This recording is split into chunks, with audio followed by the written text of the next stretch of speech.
Good morning. Good morning, everyone. I hope you can hear me. Let's see if that works.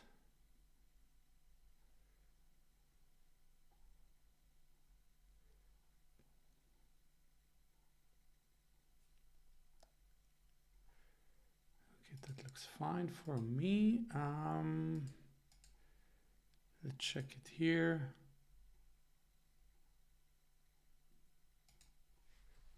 Okay, that is good as well.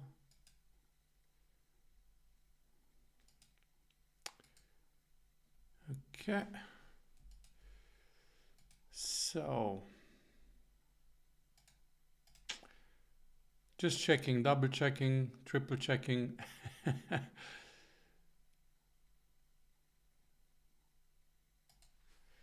Okay, good. Love it. Everything's working fine so far. Everything looks good. I hope you have had a great and wonderful day yesterday. I definitely have. And yesterday, I was listening to a lesson from Earl Nightingale and Bob Proctor. And it was about setting goals and your worthy ideal, which was very interesting because it reminded me on one thing that attracted me from the get-go, from the beginning, when I was starting to study all of these materials, starting off with Bob's materials, Bob Proctor's materials, reading The Science of Getting Rich by Wallace D. Wattles, Think and Grow Rich by Napoleon Hill,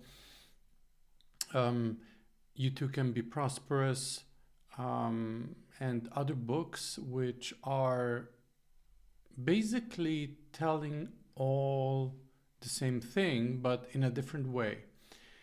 And one thing that in every single book that I read and was mentioned, and the funny fact is that all these books come from a different era. Even the books from Neville Goddard, all of them come from a different era. We start in 1906 or 07 with The Sense of Getting Rich, and then we go up with Think and Grow Rich, even Psycho-Cybernetics, Neville Goddard, You Too Can Be Prosperous, and Bob Proctor. In between, we have in the 60s, 50s, 60s, 70s, Earl Nightingale, and so on and so forth. So every one of those said the same thing, which is we become what we think about. In other terms, explained, if we want to see some change in our lives, we have to change, because change will happen. But it's our choice if we adapt, if we want to go with the change and grow with it or not. So the quote from Bob Proctor that I really like is, change is inevitable, but personal growth is a choice. And everyone has the choice what to do and how to do it. But change will happen regardless. We know the idea of, if we don't progress, if we don't move forwards, we move backwards. We cannot stay still. And this is really a creepy idea or thought if we think like that. And when I heard this for the first time, I was, what the heck was I doing till today? I went to school, to university, I did courses, I did certifications and whatnot, just to find out that I have to keep on doing that. I will never be done. Like, I'll be done and then I can relax, right?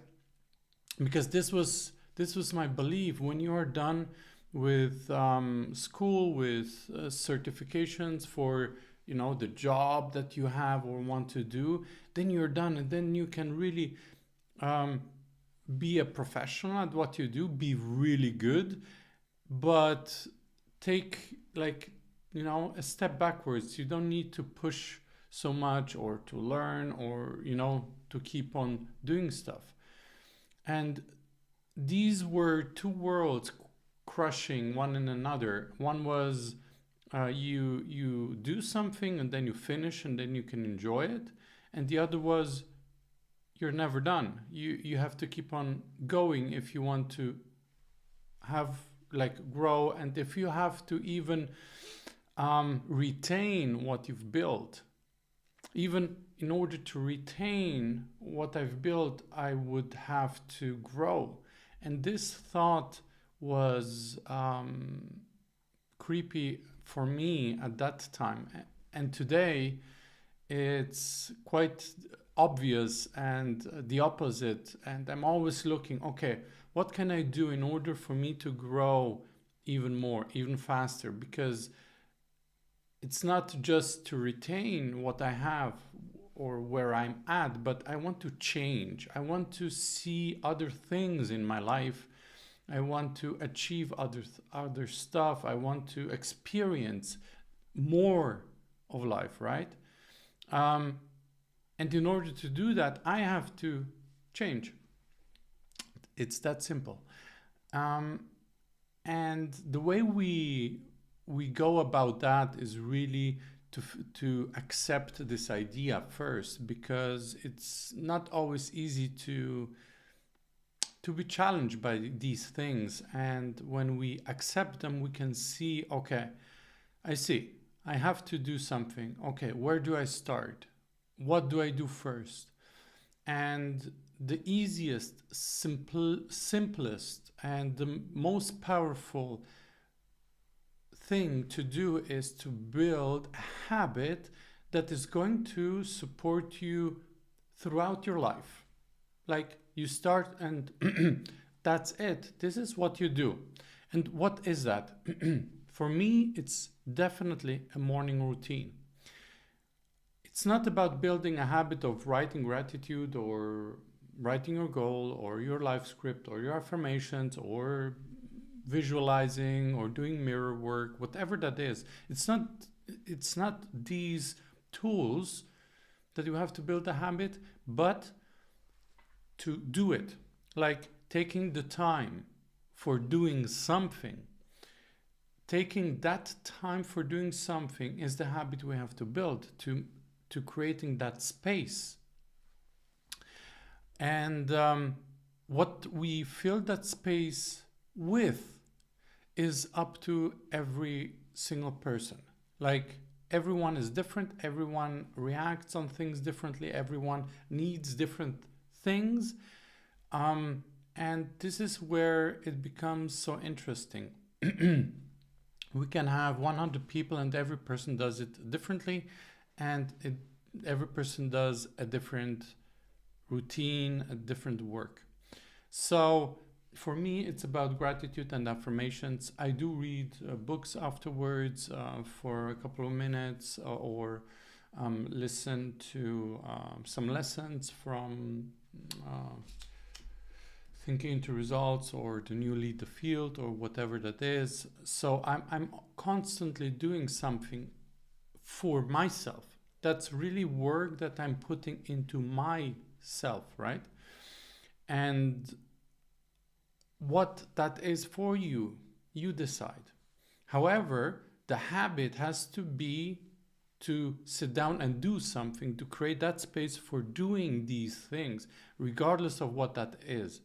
But it has to be tied to yourself, like something that supports you to go through the day and feel good about it, and be strong and stay in charge of your emotions, of your feelings, of your thoughts, of your energy, and really go about those things that are important to you. And in order to be effective, and this is really boiling down to becoming a really effective high performance person. To be focused, energetic, and to really know where you're going, you have a laser beam focus on what you're doing. So it starts with a simple thing in the morning when we wake up. So I'd like to invite you to find your own routine, to find what works best for you. You can start off by doing gratitude affirmations, and then pivoting to other things and trying them out. And I encourage you, try them out. Go choose something, run with it for a month or a couple of weeks, and see how it does affect your life, yourself.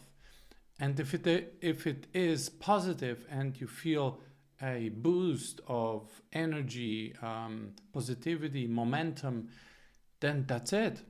That's all that you need. So I'd like to invite you to join me every morning at 7 a.m. Central European Standard Time. That's about 1 a.m. Eastern, or 1 p.m. Hong Kong, and I don't know, Melbourne, I guess, time in Australia. So take the time and build it into your schedule.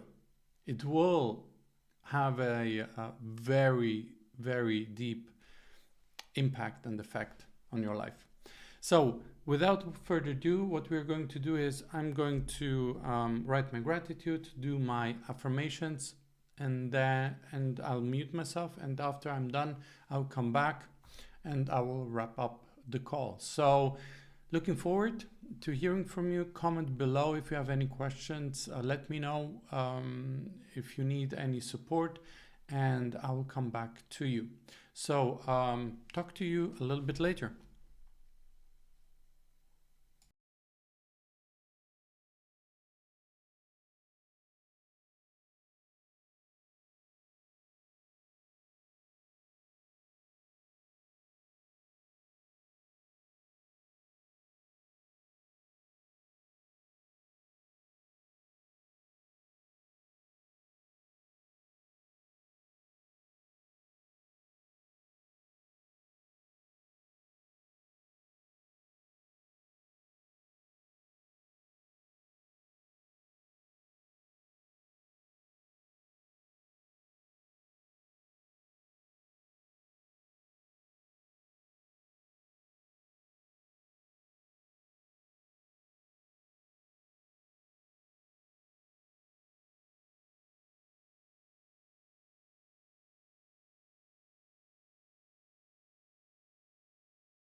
So there we go.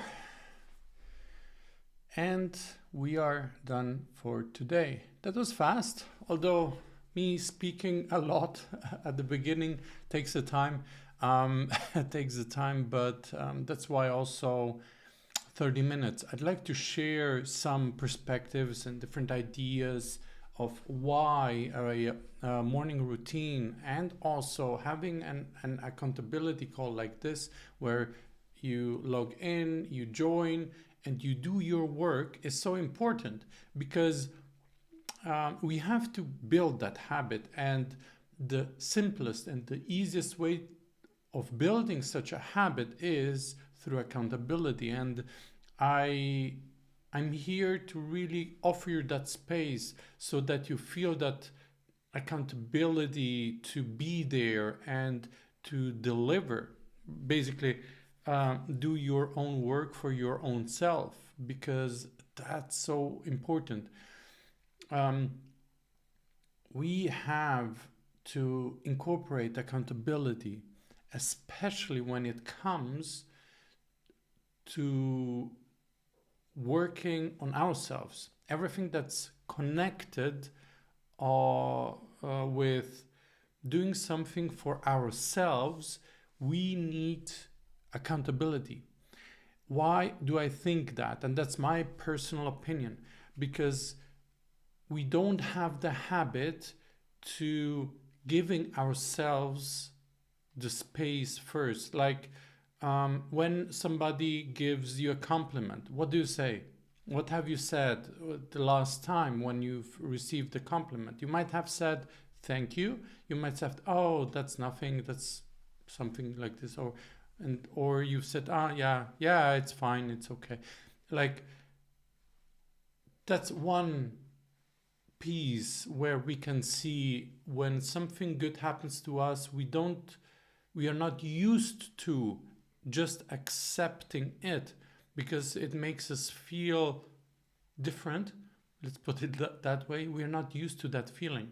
So when we want to give ourselves something good, we tend to procrastinate and no, I'm doing it for my family, for my partner, for my parents, I'm doing it for those in need, whatever that is. We don't take so much care for ourselves. And that's just a habit. That's not bad, that's not good, that's just a habit, but it's a habit that does not support us.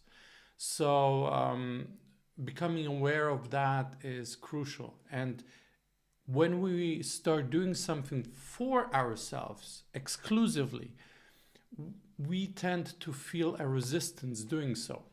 This is where accountability comes in. And these are the exact reasons why I set up these calls. First, to give you the space of holding yourself accountable, as well as me being accountable to myself, doing this work regardless, because I would do the work anyway, so why not sharing it with you? That was my thinking. So I hope you've enjoyed and you are going to have a wonderful and marvelous day. Stay safe, have a wonderful day, and talk to you tomorrow. Bye.